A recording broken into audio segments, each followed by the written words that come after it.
এবার স্কুলের বাগদেবীর আরাধনাতেও থিমের ছোঁয়া। প্রাত্যহিক জীবনে প্লাস্টিক ব্যবহার বন্ধ করে ভেষজ পরিবেশ বান্ধব সামগ্রী ব্যবহারের বার্তা দিয়ে এবার গা পরিষ্কার করার কাজে ব্যবহৃত ধোদুল ব্যবহার করে সরস্বতী প্রতিমা তৈরি করলো রানাঘাট ভারতীয় উচ্চ মাধ্যমিক বিদ্যালয়।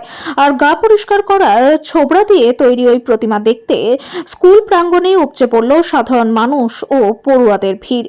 সূত্রের খবর, রানাঘাট কামারপাড়া ভারতীয় উচ্চ বিদ্যালয়ের পড়ুয়ারা প্রত্যেক বছরই প্রতিমা নির্মাণে কিছু না কিছু নতুনত্ব করার চেষ্টা করে। আর তারই অঙ্গ হিসেবে এবারের এই ধোদুল বা ছোবড়া দিয়ে প্রতিমা নির্মাণ। প্রায় ৩০০-র বেশি ছোবড়া দিয়ে এই প্রতিমা তৈরি করতে সময় লেগেছে ২৫ দিন। এই প্রসঙ্গে ভারতীয় উচ্চ বিদ্যালয়ের ভারপ্রাপ্ত প্রধান শিক্ষক মৃন্ময় দে কি জানালেন শুনে নেব। নদিয়া থেকে বাবুয়া ব্যানার্জির রিপোর্ট, প্রথম আলোর বার্তার পর্দায়। সঙ্গে থাকুন, ভরসা রাখুন। আসলে আমরা প্রত্যেক বছরই কিছু নতুনত্ব করার চেষ্টা করি। যেমন গত বছর বাঁশ দিয়ে ঠাকুর তৈরি হয়েছিল, তার আগের বছর তৈরি হয়েছিল পাট দিয়ে।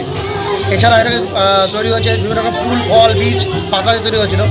আমরা প্রত্যেকবারই চেষ্টা করি নতুনত্ব কিছু করবার এবং ইকো ফ্রেন্ডলি কিছু করবার।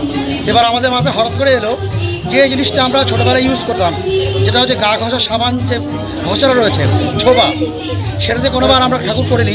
তো মাঝে মধ্যে হঠাৎ করে আমাদের বুদ্ধি এলো যদি করা যায়, তো আমরা সেটা করলাম।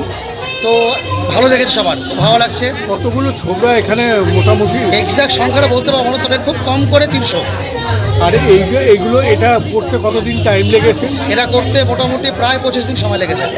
আচ্ছা, এই ঠাকুরটা কে করেছেন আর কোথায়? এই ঠাকুরটা করেছে বহরমপুর থেকে কাশিম বাজারের গোপাল কর্মকার। এটা কি বিক্রি করে দেবেন আপনি লিখলেন? না, এটা আমরা রাখবো। আচ্ছা, এখানেই রাখবেন? এটা আমরা রাখবো।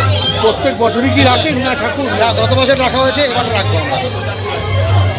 কত বছরে বললো এই সরস্বতী? আমাদের ৬৩ সালে আমাদের স্কুলের জন্ম, সেই অনুযায়ী এটা ৬২ বছর হওয়া উচিত। আপনার নাম রেজিনেশন? আমার নাম ডক্টর মৃন্ময় দে। আমি রানাঘাট ভারতীয় হাই স্কুলের HM কাম TIC।